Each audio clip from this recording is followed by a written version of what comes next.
is to introduce yourself, your first and last name, and tell me a little bit about where and when you were born and your family, and then we'll keep going from there. That Okay. makes sense? I'm José Plata. I am originally a native of Northeast Texas. First generation born U.S. citizen of Mexican immigrants. I'm the 10th of 11, and I am an uncle to many more. I know the first 25, 26 of them, but beyond that, I don't know. Some of them I just like, they appeared. I came to Dallas after my stint with an active organization of the student NEA, the National Education Association in Washington. I was the national vice president, and I was there for a year. And after that, I moved back to Texas to start my teaching career, and I was asked to come to Dallas to help organize, and I found a wonderful spot here in which to live. Wound up in North Oak Cliff across the river, and wonderful. I was blessed with a great school, Rosemont Elementary, and the community was just very welcoming, very loving. The school was triethnically based at the time, and this is the 1980 to 86 that I was there.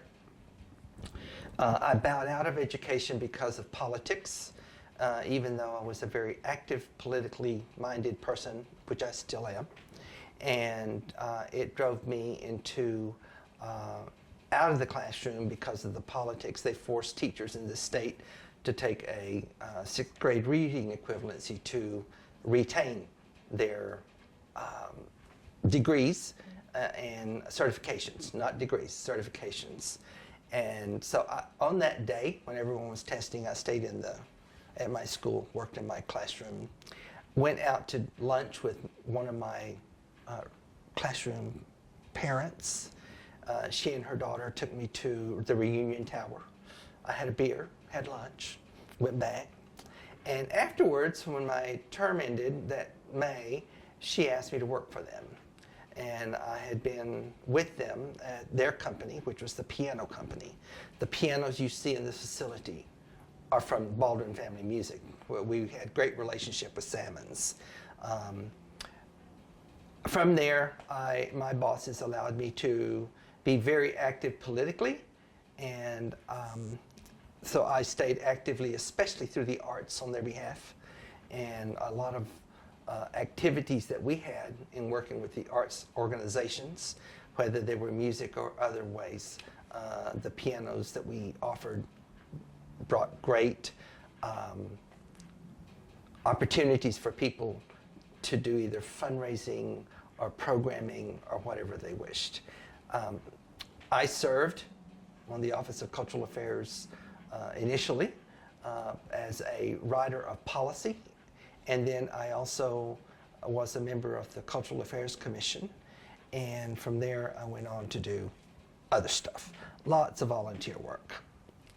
Thank you for that. There's so many questions I have and what you just shared, but I think I'm going to start going back a little, and then we're going to move forward. Because you talked about your career as an educator, and then your transition into working with the Baldwin Family Music. Family Music. They were the Baldwin retail dealership for Dallas-Fort Worth. Wonderful. And how being in that space allowed you to have an active political life and an active political role here in the city of Dallas, and how that eventually translated into your involvement with the development of the Office of Arts and Culture, and like the Office of Cultural Affairs, as it was called here in the city. Mm-hmm. But I know you mentioned that you are one of 10 of 11. Yes, that's correct. You're one of 11, and that you're a first generation. Can you talk to me a little bit about your parents and your family? Okay. We'll move on. It makes sense, I promise. Okay, no problem. My parents came over as children with their families during the turn of the century. There was a civil war going on in Mexico, so they fled. They were able to come across, and the families met up somewhere in Northeast Texas and were farmers. They established themselves, and my parents met, got married, and had us. They did not have an education, a formal education. They could read, and they spoke Spanish, and they could read Spanish and could write a little bit of it. They learned their English from my elder siblings, who I think the first 3 or 4 of them were found by social workers with my family in, I think, Franklin County. Talco was where they were living. And they took them and made them go to school. They were not in school. What's so amazing is that they found the acumen of learning was good for my siblings, because they wound up valedictorians and salutatorians of their classes, and they started school quite late because they were like already almost in their teens. They moved around, wound up in Lamar County, where I think all of them were born at home. I was the first to be born in a clinic or a hospital, my little brother and I. And then from there, I can tell you that the 7 of us wound up somehow or another being blessed with higher ed degrees, even though coming from a family that did not have education, a formal education within them. They instilled in us that the importance of that to move forward and to be a success in this country. And I think that's where I got my drive to be an advocate for education and to make sure that it stays public, which you can see the fight going on now. It wasn't so big back then, but we saw it growing. I wound up getting a great opportunity, better than many of my siblings, because I wound up going and attending University of Dallas here in Irving, but I had the opportunity to go anywhere in the country. But when I was guided by I'm a Catholic, non-practicing at the moment, but I do go to church. The gentleman who was our instructor in school, the Catholic Sunday school, guided me to the university because he says, "You're not ready to leave home." And he says, "You need to stay close to home." Because the wonderful opportunity I had was to go anywhere in this nation to whatever university I wanted with 80% of my expenses paid for, which was a gift. And so I wound up going there, graduated, went home. We were in Paris in Lamar County, and I stayed involved with the community college there, which kept me involved with what I had been doing at University of Dallas with the student NEA. And I wound up running for the national office at the annual convention. I won, wound up in Washington. I was even a member, because student NEA then became an affiliate of the NEA, the teachers, and I was able to see great change occur.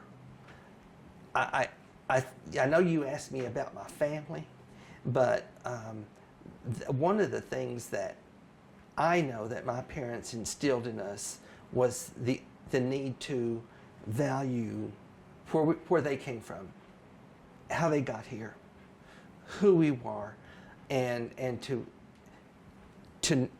value and understand that you don't play with people's history a lot or at all. But right now, with the way politics is going, my family, I feel I'm estranged from many of them because, unfortunately, they did the wrong thing in the 2016 election. And they did not, they don't understand. And we were taught better, not only by my parents, but also by teachers, that we have what can I say? With what we know now, democracy is at stake, but we have values that we need to really cherish and pay attention to. And I hope that they learned a lesson with where we are right now. My parents are both deceased, and we have only lost one of us. He was the only one that went to war. He was a Vietnam, and he was a Vietnam veteran. And when he came home, he had been an Air Force mechanic and dealt with Agent Orange. So Agent Orange slowly killed him throughout the years, and we lost him, I think, 1.5 years, 2 years ago now. And we're blessed that we're all doing very well. Of course, we're aging, and like everybody else. But I think we're all still dealing with education, making sure that our family keeps moving forward. We did get together soon, recently. There were almost 100 of us who gathered in Greenville, Texas, for a week before Thanksgiving this last fall. And it was very interesting because I have not been around them too much since 2016. And so it was great. That's when I noticed that there were lots of children I didn't know. And I looked around and I said, where did all the white people come from? Because there's a lot of intermarriage in our family. These kids have learned to value one another, not for the color of their skin, but because of their understanding of the human capacity to love one another. And I appreciate that. I really do. Right now, I'm still single. I have a partner. His name is Carl. And we live in East Dallas. And he's a gardener. We like to have fun. That's what we do. And other than that, I'm sort of semi-retired. I do projects and things that give me a little bit of cash and money, but I don't really need it. But it's something that I value, helping others. That's the other thing that my parents instilled in us, is helping others. It's wonderful. Thank you for sharing and sharing that part of your history with us. I think it's so important that we have that. And upon that basis, so tell me about when you arrived in Dallas, right? You talked about how your family, talked about how you were guided to stay here at UT Dallas and Irving. Not UT. I'm so sorry, University of Texas. No, University of Dallas. Of Dallas. It's a private Catholic school. Private Catholic school. I'll make sure that I have that clear. How was Dallas when you got here? Dallas was an interesting place, and it's always been. Dallas made me who I am right now, because it allowed me to be participative through my community work. Even as a teacher, I gave to the community. The children loved me. I decided to run for public office when my bosses, Chris and Marianne Clymer at the company, said, "You're welcome to run if you would like." So I did. They helped me, and even the children I had taught were my voters. I won office, and I think that one of the things that I learned about Dallas is how the history of it becoming a major city in a metropolitan area had not really dealt with the racial tension that many cities had. I got to experience that in such a way when I was on the school board. I brought my book with me just to show you.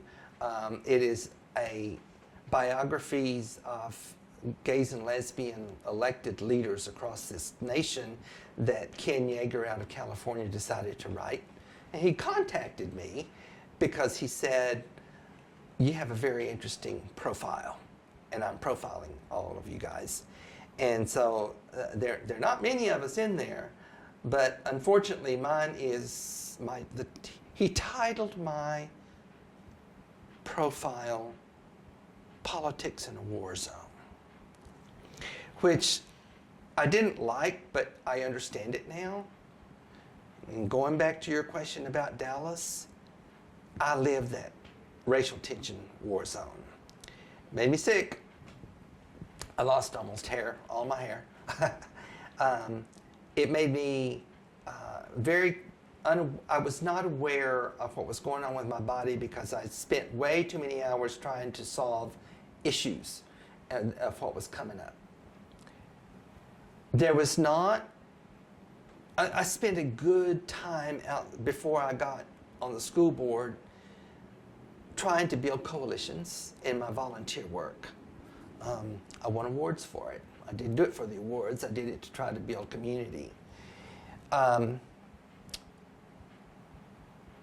It sort of was a sore that festered because of the black-brown tensions in this city that came to the fore at that time.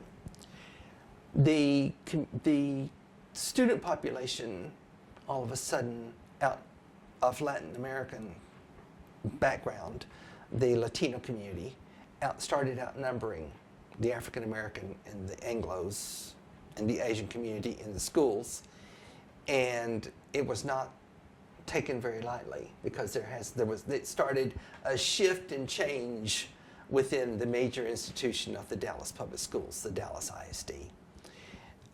I had to live with that, and we had lots of sessions of having to deal with intercultural relationship type of building amongst communities, and even working on the board, we had to deal with one another. And like my boss used to tell me, you need to remember you didn't get elected to be their friend. You were elected to represent the people. You were elected to be a representative of the communities that of Oak Cliff, and to bring forth the best that you have to try to deal with whatever situation is at hand by developing policy. That's not easy. It's very hard. It was something I would think about doing again. I don't know if I would do it again.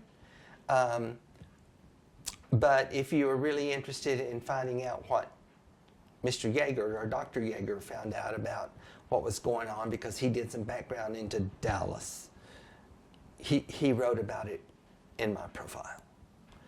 Now, I told you earlier about the importance of education to me, and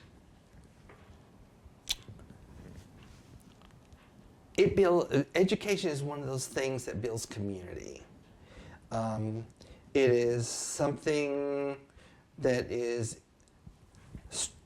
a strong coalition builder. It gave opportunities for coalition building, and it also gives people an opportunity to know and learn more about one another. I don't know what else to tell you about Dallas. It is still maturing. It hasn't matured. I have not always been the person that people think that I am when I have to take a vote for something. I'm not all pro-Latino all the time. And that is something that really bothered some of the older, stable citizens of this city who grew up here who were Latino, and especially when I was on the school board, because we had to choose the superintendent. Not only one, we had 2 or 3 times to choose because of the conflicts. And I made a decision once to support an African American because the best choice. And I thought I was going to be eaten alive by one of the leaders. So I survived it. I think Dallas is learning to grow. Dallas is learning to be on its own, and it is still growing. Unfortunately, the infrastructure is something that we're having to deal with because it's grown rampantly and not a lot of planning. I'll never forget when I served with former city manager Richard Knight on the city's bond issue in the early 90s. He used to say, lack of planning leads to plans not being able to go and build. So what was life like in Dallas when you settled here? When I came back? Mm-hmm. Well, I came back to be a classroom teacher. I didn't know what to expect. All I had heard about Oak Cliff was that it was a bad place to be, and which is unfortunate because it turned out to be a beautiful neighborhood. Beautiful neighborhoods everywhere. And it was interesting that Dallas had to learn to deal with the dividing line of the Trinity River as we grew. There was a running, it's not a joke, but it sort of is. People would ask us, where are you from? And where do you live? Oak Cliff. And they would say, oh. So we say Oak Cliff O. Because that's the word, that was the jargon. When I quit teaching out in Oak Cliff, in North Oak Cliff, I moved there. It was so beautiful.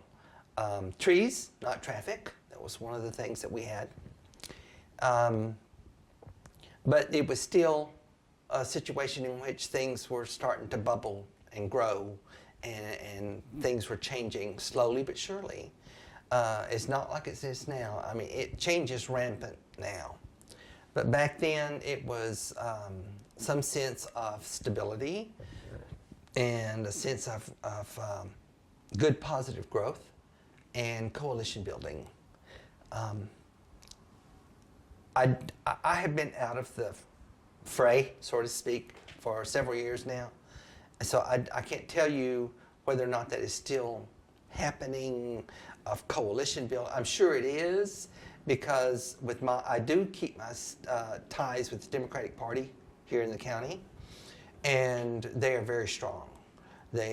I worked for a woman that became the chairwoman of the county party, and she left Dallas, and I'm still working with her from afar. But we outnumber the other parties in the city and the county, and I just hope that more people vote and learn to do that. I think people have learned the value and the strength and the power of voting in order to move forward and make things more positive. Dallas back then was a good place to come to. And I think that's what's happening now, because as I got here earlier, we talked about traffic. Well, yeah, things have changed enough that we have grown to the point to where we have, I think, way too many cars on the street, and a lot of lack of planning for the modality of traffic. But it was one of those things that during the COVID era, I was helping a lady friend of mine. She had a farm and ranch south of Dallas, and we were moving some things from here in Dallas out there, and we would come back towards Dallas. It was the most beautiful place you could ever see because there was no smog. It was clear blue skies, clean air, everything. The hills were just, and you'd come over that hill out there by the McComas landfill, and you would see this. It was like, what was that place with Oz? That place. It was really a beautiful, beautiful sight to behold, and that, I think, is something that occurred during the era of time that I've been here, and change has been slow to come, but I still do believe that more and more people are coming here for the right purpose and are trying to build a good place to live and to be. So what, you said change has been slow to come. What are some of those changes that you've seen or that you think still need to be leaned into in your communities and the work that you do?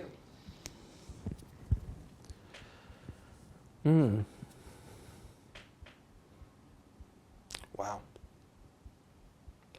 You see me, give me time to think about this. Absolutely. Because I am telling you, I have been out of the fray for quite a bit, but people that I have been around, our varied communities, the diversity has become more and more broad and also more and more accepting.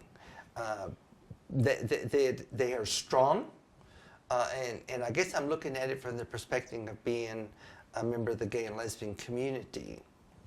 And at the time when I was there, well, I remember when we had to fight to keep what we call the Bible thumpers at the time, the religious right, from attacking us politically at City Hall. But now I think that there's been a broad-based coalition of people that has taught their various communities to come together, especially the religious communities. Women have been very strong. They have grown very strong and have built a sense of understanding and knowledge in this city of valuing one another and valuing what one can bring to the table in order for growth, for positive growth. And I really do think that we're going to the point to where I think more and more of us are going to be understanding of what living together really means, without being fearful, without being ugly, and accepting and valuing and engaging with better conversations and understanding of how to move forward in a positive way. And you mentioned community work. Can you talk to me a little bit about the work that you did in terms of community and that you do and you hope that continues to go on? I don't do a lot of it now. The thing I'm very, very proud of at the moment is that I told you earlier I was a non-practicing Catholic, but I do have to have church and religion in my life. I'm very spiritual. A friend of mine, Paul Gentz, a former Lutheran minister, young guy, about my age. You noticed I said young? Yes. He got me involved in a Lutheran church in North Dallas, King of Glory. And they have incredible ministries. And the one I tacked on to, because of my parents and because of our family and because valuing what we have grown to do, to become, they have a ministry to where we have refugee resettlement opportunities. We work with nonprofits that resettle them. We have set up a core of people in the church, of which I am a part,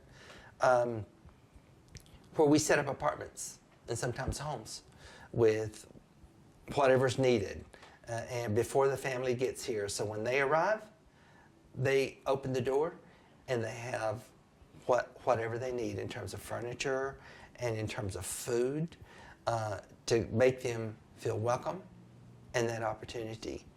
I can't tell you all the other things that I used to do that I want to. I told you earlier too. I want awards, but I don't do it for that purpose. I do it because it makes me feel good. It makes me understand I have heart, and I know how to give back and to help others. I am proud of some of the things that I did help start in this city. Like I told you, the Office of Cultural Affairs. I didn't really do it. I became part of that little, what do you call it? It was like an ant causing an itch on people. It kept growing, and it is now wonderful. It took hold. It's now, I understand, across the city and communities. But sooner or later, people have to learn to let things sort of go. And I did. This place, Salmon Center for the Arts, was my kicking ground with Joanna St. Angelo and the folks who worked here, the different arts organizations. I'm big on public engagement, either when I was on the school board or when I was working to develop that policy that I told you about initially. I would have meetings in this room, right here, in this conference room, with people from the community, giving them the opportunity and to hear from them what they had to say for their input. Because I was not going to be doing it alone. It was about them.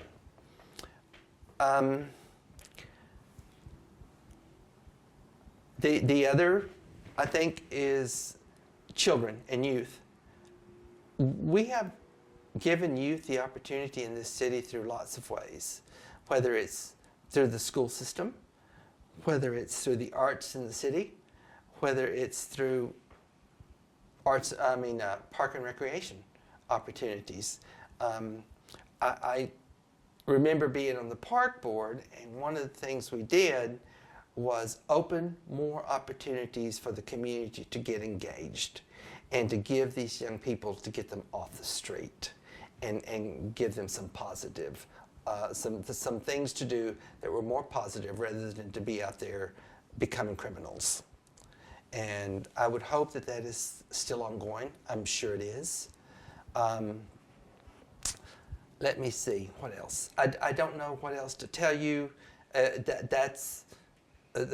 I will say that the gay and lesbian community is going very, very, very strong and still plays a major role in making sure that we have people at the table making policy and decisions that impact everybody, but especially in a positive way to us that will not be discriminatory. Cool. And I think these are my last two final questions. The first one is there anything either in the past or the present, or that historically stuck with you, like a moment, something that happened, or could be recent, could be in the past, that really did have stuck with you and you would like to share with us or record?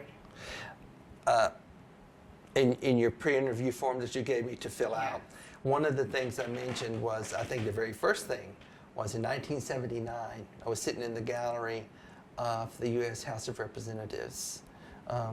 I brought my passes just because I found them. I keep stuff like that.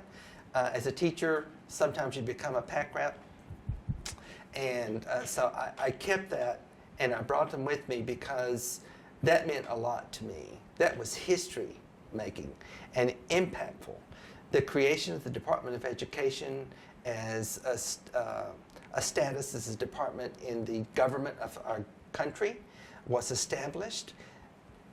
Organizations like the NEA and its affiliates and others had been lobbying for a century, almost over a century, to do that. And in October of 1979, that happened, and I was sitting there. I still feel that.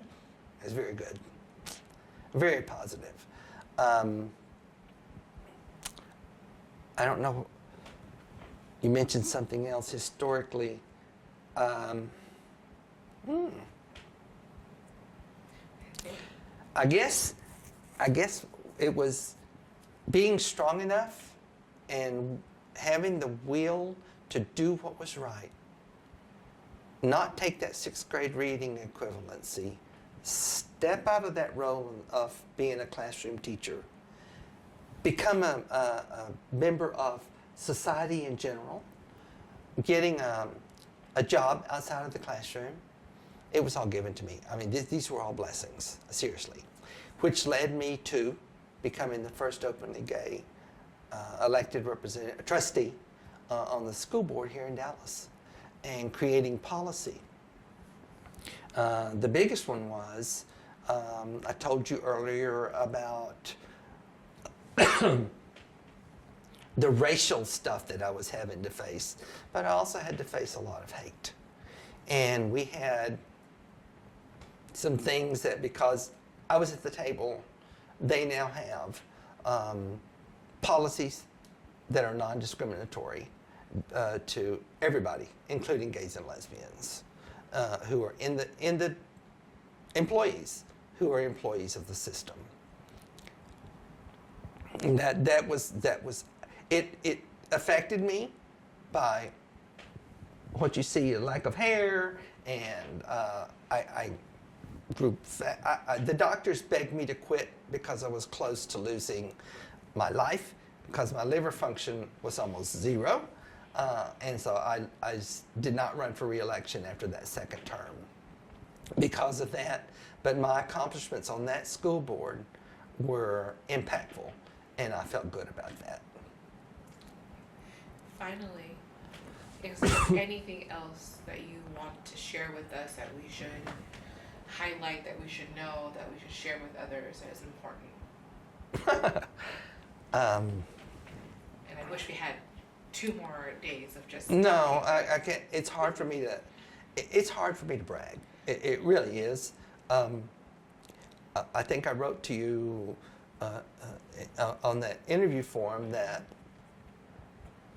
I've had a very diverse background, and it's been, I think, still, they're all blessings. I didn't ask for many of the things. They were just sort of handed to me. And I had to learn how to make good things. My name, Plata, you know what it means, right? Silver. Silver. I always say things are handed to me on a silver platter, because I'm then able to do things with them in a positive way. My parents are both very proud of me. I know and I sense sometimes that they did not agree with many of the things I was doing. I never came out until they were both deceased, and then I ran for public office. And even then, I didn't do it until I was attacked by a reporter and it became public news. I held my own. I had to also tell my family, had to come out. That's not the easiest thing for any person to do. So it was, I called my eldest brother. He came to Dallas. We had lunch. I told him what was going on. And all he said was, "You want to tell me something new?" So I said, "Okay, well, no. Give me some money then, because I need money to run for office." That is hard for people to do. Ask for money when you're a candidate. You have to be vain. I mean, as much as I love electoral politics, the worst thing about it is the money part. Engagement is something that I truly believe in. I miss working with the diversity of groups that I used to be involved with. Many of them were, as I mentioned earlier, led by women.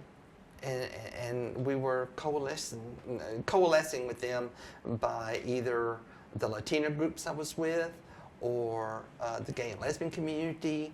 But one of those things we did was to try to reach and create opportunities for the future for everybody in this city. I hope that's still happening. I don't know what to tell you other than about me. I still sort of have my health, and I need to step out and do more because I'm a type 2 diabetic, and we need to make sure that people understand the gravity of that situation and stay healthy, because without your health you can't do much of anything. And that's why I pulled back a whole bunch. I was asked by Christy Noble, who was the chairman of the Democratic Party, to serve on the Dallas County Ballot Board. We oversee early balloting. I've been there now 2 years, I think, 2 or 3 terms, and I am now the chairman of the Signature Verification Committee. And what we do is we verify the validity and the sanctity of the mail ballot. Donald Trump would not like me. And that's a good thing. Because if anybody thinks that elections are stolen, they need to see what goes on. It is one of the most incredible procedure and process that occurs. I just wish more people would actually vote, because their vote is counted, their vote is important, and the sanctity of it is guarded. We make sure that everything is right, proper, and I will say this, I am one of few men amongst all those women running these elections because they are very powerful. And what bothers me more than anything, though, is that on the Republican side, there are way too many women doing that. I just wish that we had more opportunities for people to learn what it's about, how easy it is, and the impact it has on their lives and others.